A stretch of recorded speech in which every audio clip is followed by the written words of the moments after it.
एक बार की बात है, एक छोटे से शहर में निशा नाम की एक नटखट और जिज्ञासु बच्ची रहती थी।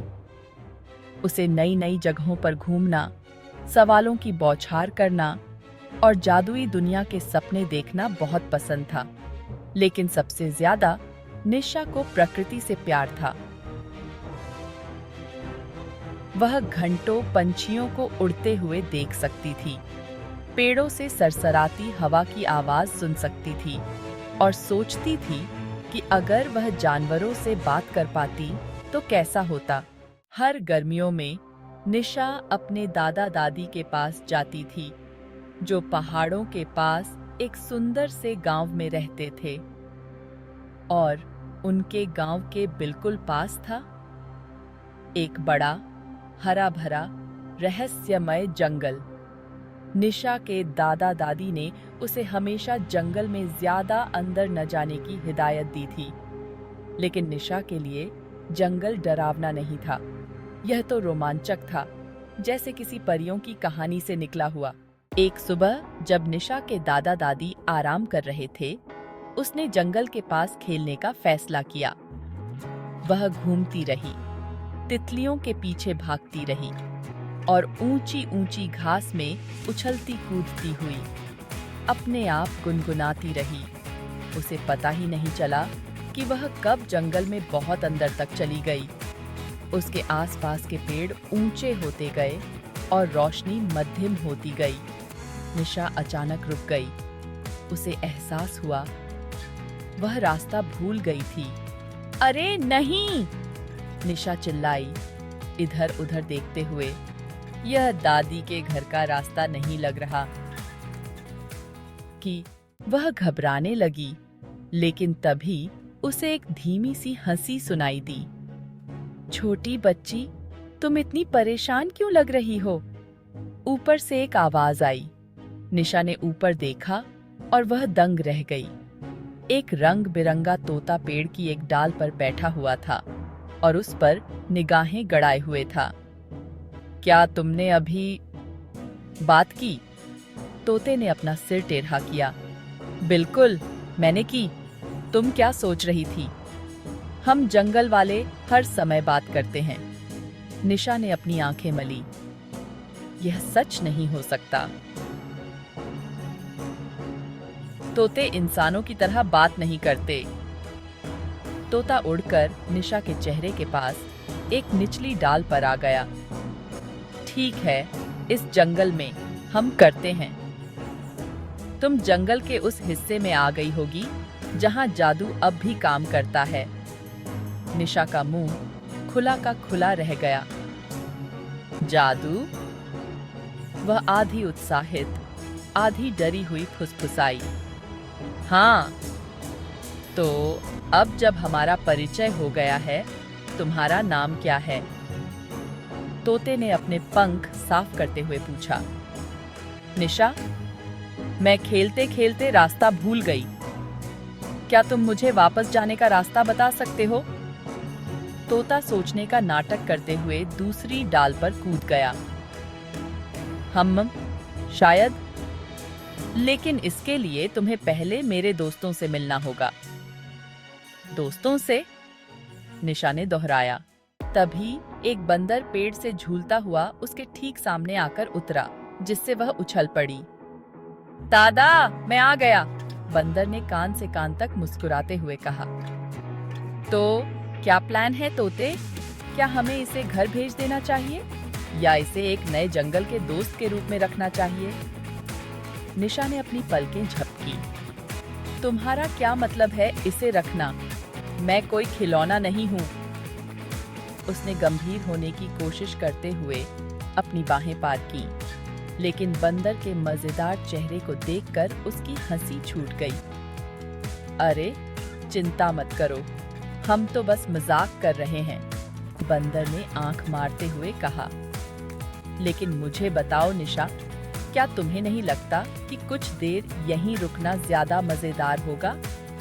यहाँ देखने के लिए बहुत कुछ है, करने के लिए बहुत कुछ है।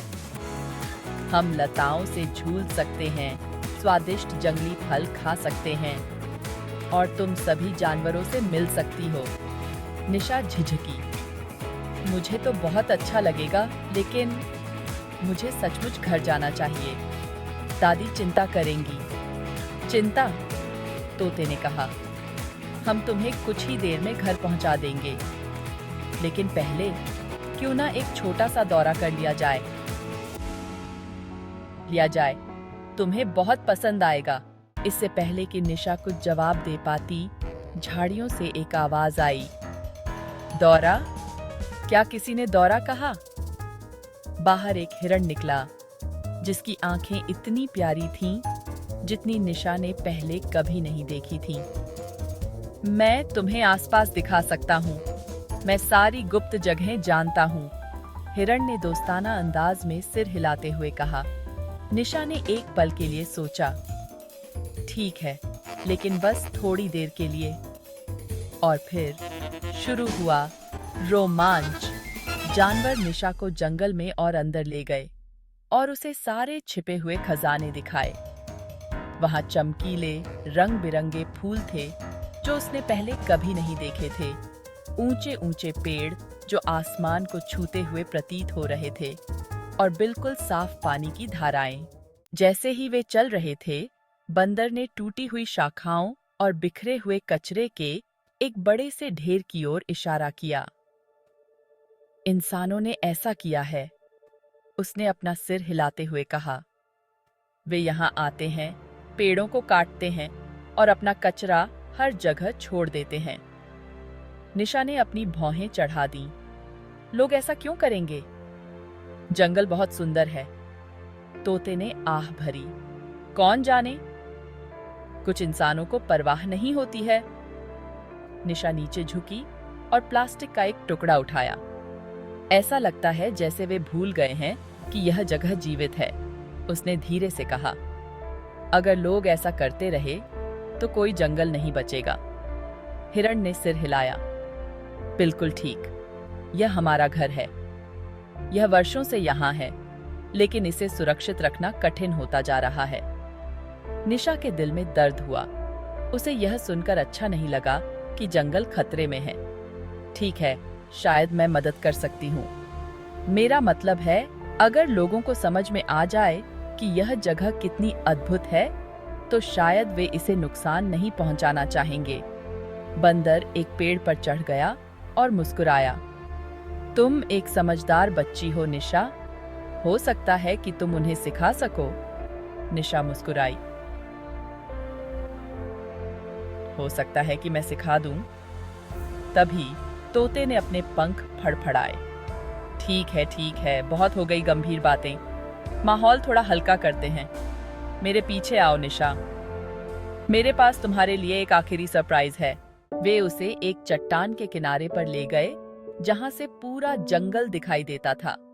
सूरज ढलने लगा था और उसने आसमान को नारंगी और गुलाबी रंग में रंग दिया था। निशा ने दंग रहकर कहा, यह बहुत सुंदर है। देखा, इसलिए हम यहाँ रहना पसंद करते हैं।